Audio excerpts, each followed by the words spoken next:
এরপরে বিএনপি কর্মীদের তো গালাগালি শেষ নাই। আমি এটা ব্যাজ অব অনার হিসাবে নেই। বিএনপির কর্মীরা যখন প্রাণ নিয়ে দৌড়ো বেড়াইতো, গুম হইতো, নির্বিচারে ক্রসফায়ারে মারা যাইতো, সেই সময়গুলোতে আমি বিএনপির ক্রসফায়ারে মারা যাওয়া কর্মীদের নিয়ে এমন ভিডিও বানাইতাম। দেখেন এডিটর সাহেব, একটু দেখা দেন। আওয়ামী লীগের হামলা মামলার ভয়ে 15 বছর ধরে চট্টগ্রামে আতঙ্কের সাথে পরিবার নিয়ে থাকতেন তিনি। কখনো কখনো ঢাকায় অবস্থান করতেন পলিটিক্যাল কারণে। এমনকি খুন হওয়ার 4 দিন আগেই ঢাকা থেকে এসেছিলেন নুরু।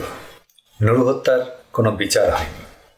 শুধু নুরু নয়, এমন অসংখ্য মানুষকে হাসিনার পুলিশ, র্যাব এভাবেই হত্যা করেছে। অনেকের লাশ খুঁজেও পাওয়া যায়নি। নুরু পরিবার ভাগ্যবান, তার লাশ অন্তত পরম মমতায় কর্ণফুলী নদী তীরে পৌঁছে দিয়েছে। কর্ণফুলী নদী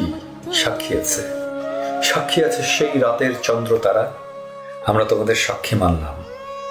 হাসিনার ফ্যাসিস্ট শাসনে স্বজন হারানো হাজার হাজার মানুষের কান্নাকে কর্ণফুলী তুমি অনন্তকাল বয়ে নিয়ে যেও, ততদিন যতদিন মানুষ টিকে থাকবে।